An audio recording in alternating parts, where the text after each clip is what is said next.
So this morning, Louisville Metro Police say they're taking some extra measures to address the street racing. There were several incidents over the holiday weekend throughout the city, which led to arrests and confiscated cars. Jim Stratman joins us now live with a closer look at that really stunning video. And Jim, how Metro Police say they're dealing with the problem?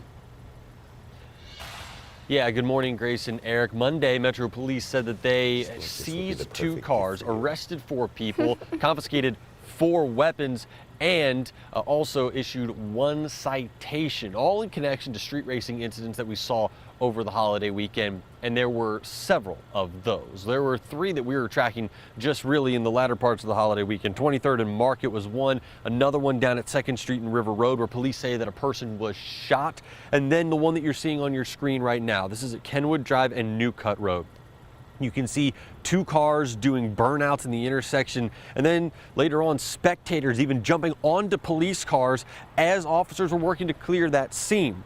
Now you can see the tire marks that were left in the middle of the intersection as the day went on and turned into Monday. Now we do know that we spoke with an employee who was working at a restaurant next to where that chaos was happening early Sunday morning. She described a scene with a lot of young adults, 16, 18, 21 years old, who just took things to another level. I was more nervous about what it could have turned into. You don't know in today's world what someone could do, and even with the amount of people that just showed up and running in the middle of the intersection and all of that, it could have turned bad.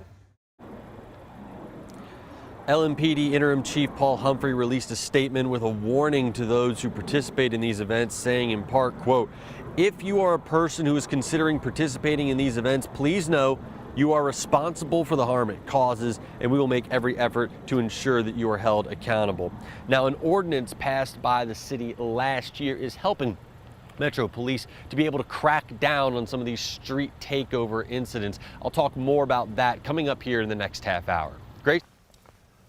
All right, Jim, thanks so much. To see that full 3-minute clip of the street takeover that we were just showing you, the one near Iroquois Park, just click the story on the WHAS11 homepage.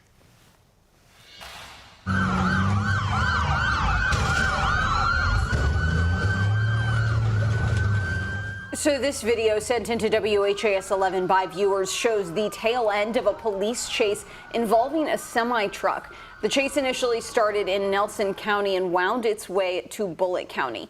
We've learned a Louisville man is facing multiple felony charges in connection to the incident. Here's what we know. The Nelson County leg of the chase started with reports of a stolen car. The Nelson County Sheriff's Office said it was alerted by flock cameras and a pursuit began down the Bluegrass Parkway. It reached I-65, where the driver eventually got off on Joe Prather and took a lane dead-ending at a farm. Police say the driver bailed out and stole a semi on the farmland, which is when KSP continued the chase. They eventually made their way to Bullitt County, where the chase ended just off East Blue Lick Road. Troopers say the semi left the roadway and overturned. The driver was taken to U of L Hospital for treatment after he allegedly ingested a large amount of what police believe was heroin. He's being charged with multiple felonies, including fleeing, receiving stolen property, and theft. Kentucky State Police have not released the suspect's name, but once he is out of the hospital, he'll be booked in Hardin County. 5 after 6 now, Louisville native and former UK star Rajon Rondo is expected to plead guilty to gun and drug charges today, and that's according to court records listing a change of plea.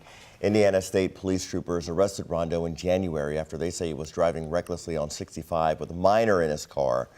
A trooper said he smelled marijuana in the car before finding marijuana and a loaded gun.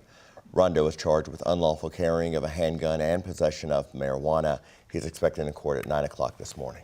And this morning, a Louisville man is facing several charges, including murder in connection to a deadly hit and run. Police say just after 9 Saturday night on the outer loop near Watterson Trail, 37-year-old Michael Dahl ran his car off the road, hitting a woman. She was taken to the hospital in critical condition and later died. Arrest records show a witness who had dash cam footage of the incident told police they saw Dahl's car speed away from the scene. A short time later, police say Dahl was involved in another crash on Johnson School Road, less than 3 miles from the hit and run. He ran off the road again, hitting a tree head-on. Police found him slumped in his car. A toxicology report showed Dahl had a BAC more than 4 times the legal limit. Dahl is being held at Metro Corrections and is expected back in court September the 10th. The 22nd annual World Fest wrapped up over the long holiday weekend. This 4-day event celebrates the dozens of cultures represented in our city. That includes dancing, musical performances, art, and of course food. It was on the Belvedere, which is a location Mayor Greenberg wants to highlight as he works to revitalize downtown. Well, what we went with the Belvedere was we want it to be a world-class destination, so it's not just Labor Day weekend where it's this active and alive, but that there is something for everyone literally year-round. Other great parks and destinations around the country have done that. We want a world-class destination 365 days a year in downtown Louisville, overlooking the Ohio, and we're making good progress. Greenberg says he'll talk more about improvements coming to the park later this fall.